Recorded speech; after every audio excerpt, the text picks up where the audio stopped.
Chapter 2. O Gilded God. Why do you look like me? Jaden asked the unconscious god. Well, it was only partially true. The unconscious body was clearly not a one-to-one replica of the hybrids. The unconscious god had pale, caramel-colored skin. He had light brown curly hair, and what appeared to be a fading gold paint coming down from his eyes, across his cheeks, and ending at his jaw. The hybrid didn't get to think about this rather disturbing bit of new information, as there was a crack of lightning in the distance, reminding him of his present danger. Right, Jaden muttered. He quickly studied the armor containing the god. It looked to be one continuous piece of armor, but if he could take off the helmet, he could probably remove the rest of the armor. It would be illogical for some kind of release switch to be on the outside, which meant there had to be a manual release on the inside. Jaden started with the chest plate. He peeked at the inside of the armor, which appeared to just have enough room for the hybrid to stick his arm in. Jaden rolled up the sleeve of his hoodie and stuck his arm in. Blindly, he felt around the chest plate until his fingers hit some kind of latch in the chest piece. He fiddled with the object until he heard a clicking sound that came from one of the arms. Odd. Jaden moved his hand down from the first latch and hit the second latch. He quickly undid the second latch, and he heard another clicking sound, this time coming from one of the legs. He found a third latch, unlatching it the fourth arm, a fourth the other leg. He finally found a fifth latch and pulled at it. There was a click, and then all the joints popped up. Jin let out a surprised gasp and quickly pulled his arm out. The metal plates of the armor slid back, revealing a sleek, blackish-gray metal undersuit. And then the undersuit rippled backwards, sliding underneath the bigger metal plates, showing the rest of the god's body. The unconscious deity wore a scorched golden shirt and soot-covered black pants. Jaden regarded the body for a moment before grabbing the god's shirt and lifting him out of the armor. He shifted the unconscious body so he was carrying the body bridal style. There was a rumble of thunder, accompanied by crackling red lightning. Jaden looked at the storm cloud. It was much closer now than before. That wasn't good. He'd need to hide somewhere. Jaden, still carrying the unconscious body, left the crater and ran around aimlessly, trying to find somewhere to hide. Gold's head was throbbing as he slowly stirred back into consciousness. He didn't expect to be knocked out after a hit like that. He knew he wasn't in the Tempest Armor, yet the feeling of cold air on his skin was anything to go off of. He also knew he was being carried by someone, as he could feel warmth on his back and legs. Gold slowly opened his eyes to see that he was inside of a building. From his peripheral, he could see machinery, a lot of machinery. He was most likely in some type of factory. On his other side of vision, he could see someone with a bluish-black hoodie. He glanced up to see the person's face. Odd. This mortal boy looked remarkably similar to him, except he was pale, and his hair was a darker brown than Gold's hair. Gold also noted the boy's strange eyes, light brown with visible bright green flakes. You can put me down now, Gold spoke calmly. He saw the boy startle, then looked down at Gold. Oh, you're awake, the boy said, dropping Gold's legs. Sorry about that, the boy said, stepping back from Gold. The god waved the boy off. Think nothing of it. Name's Gold, by the way. Oh, Jaden. The boy, Jaden, extended a hand to Gold. Gold looked down at the mortal's hand, and then back at the mortal's face. There seemed to be some level of discomfort in the boy's eyes as he looked at Gold's face. Gold grasped Jaden's hand and shook it. Nice to meet you. You too. Jaden retracted his hand and placed it in his hoodie's pocket. So, you're a god. Am I correct? Gold hardly reacted to the boy's words. He knew that the boy already knew. Yes, and what of it? Gold tried to keep his accusatory tone out of his voice. Nothing, it's just I thought you'd be more. Magic and lifespan are the only difference between us and you, Gold said. Jaden gave a non-committal shrug at that. I assume you're the golden lightning I saw in the storm cloud? Gold simply nodded. Do you know who's causing the red lightning? Unfortunately, Gold said. There was an ominous rumble of thunder, followed by several violent cracks of lightning. He's close. How far away is my armor? I'm not entirely sure. A mile? Half a mile? Gold tried to work out if he'd be able to get his armor back. It would take about half a second to reactivate the armor. Considering Auntie can sense where he is, and the fact that he is most likely established a temporary domain over most of the city, Gold felt himself scowl as he realized he wouldn't be able to get his armor in time. There were several violent strikes of lightning, followed by an odd rumble of thunder. It was like the storm was laughing. He was laughing. Uh, Gold? Jaden said, turning towards the deity. He's coming, Gold said cryptically. Who's coming exactly? Just be ready to run. When it's signaled to you, start heading back to where my armor is. I'll meet you there. Then you run away as far as you can, and then some more, Gold said, not explaining who exactly he would need to run from.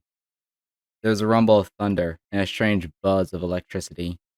Factory's lights started to dimly flicker on, and some of the machinery started to turn on as well, with a strange red glow surrounding each object. Offhandedly, Jaden noticed that the electronics around Gold weren't being affected by the red glow like everything else. He's here. You need to go. Now! Aww, leaving so soon. A third voice cut through the air with a strange reverb.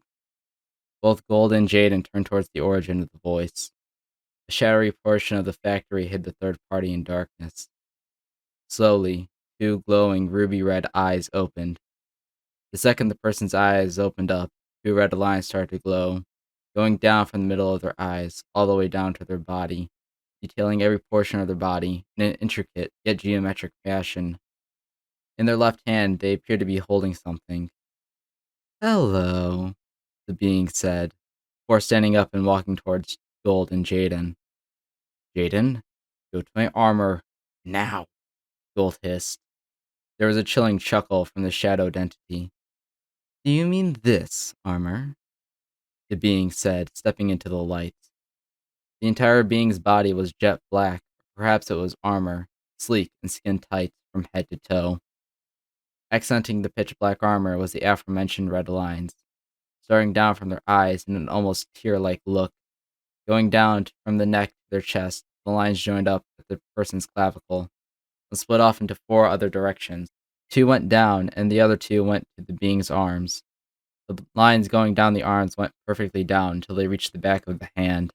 Then the lines split off into smaller lines tracing over the back of their fingers. The lines going down the chest split off, creating intricate yet simple geometric patterns until it reached their hips, where the patterns became more sparse the further down their legs, until it reached their feet, where the simple red lines surrounded their. It looked like a red and black silhouette of Gold. In the being's left hand was Gold's helmet, and a cruel, glowing smile was painted across their face. Hello, Gold. Auntie, Gold responded curtly. Aw, don't be like that, Auntie said before tossing Gold's helmet over her shoulder. His eyes shifted over to Jaden, who was just standing back, awkwardly. Well, isn't this an interesting development? Auntie said.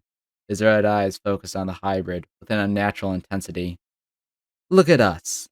Three of a kind. What are the odds? Well, I shouldn't count, but that's not the point. Whatever you're planning, Auntie, I will stop you. Okay, Auntie spoke nonchalantly as he started to inspect his nails. I was thinking about changing what I was going to do anyways. Auntie gave Gold a dangerous smirk as a red lightning crackled out from his body. Gold shifted a foot back, and golden lightning flickered out of nearby machinery, drawing towards Gold. Jaden noticed the smell of ozone started to permeate the air, and the buzz of electricity started to rise. He started to feel cramped in the increasingly tense space. The tension rose higher and higher until it stopped. A brief calm before the storm. Then the calm ended, as both Gold and Auntie rushed at each other in a blurry trail of gold and red lightning. There was a loud metallic clang as Gold and Auntie suddenly reappeared, conflicting red and gold lightning crackling around the two, as they were deadlocked with weapons in hand. Auntie was wielding a wicked-looking reddish gold and black scimitar, while Gold held a gold and black luadao. Auntie shifted his footing, then he changed his grip on his sword, placing a hand on the back of the scimitar. He pushed back against Gold, throwing them both off balance. Gold stepped back to reorient himself, and Auntie pushed himself away from Gold. And in a blur of quick movement, he disappeared in a trail of red lightning, and started to circle around the factory. Gold stared at the trail of red lightning for a second before taking a step back. In a blur of movement, he took after Auntie in a trail of golden lightning. Outside of the factory, the rumbling sound of thunder started back up again, though there was no lightning flashing in the clouds. The true trails of lightning circled around the building, until Auntie slowed down, skidding to a stop on the metal floor on the second level. He raised his sword. Red lightning crackled around the blade. The golden blur of gold charged at Auntie. Auntie swung his sword down. Red lightning sparkled all over the metal floor.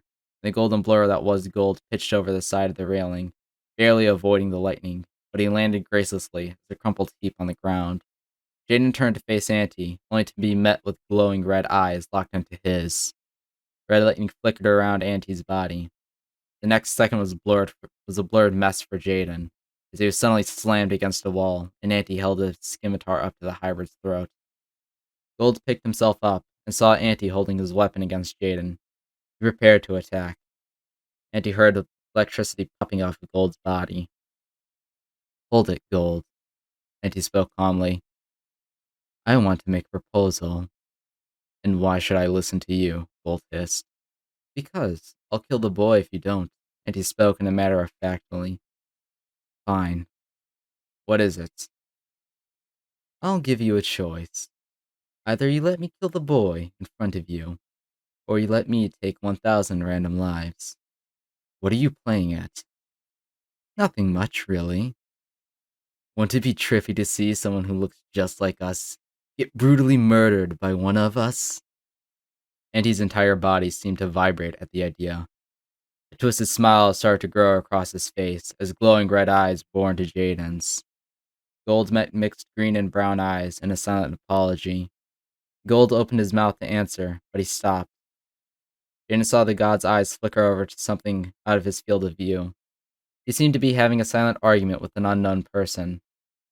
Jaden watched as Gold's face shifted from confusion to anger, then resignation. "Let him go, Auntie." Gold's voice was quiet and leveled, and his eyes widened in surprise, and his grip on Jaden's body slacked a little.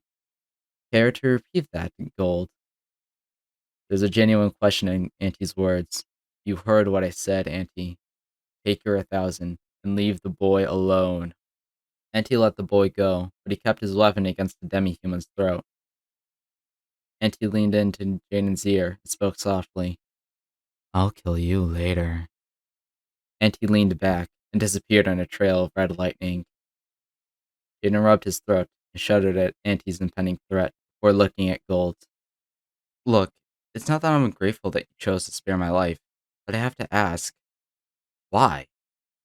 We hardly know each other, and the lives of 1,000 far outweighs the value of my own life. So why did you choose me?" "You're right. We don't know each other. Yet it would seem that your life is apparently worth more than the lives of 1,000 strangers. That doesn't tell me why you chose me." "That part's simple.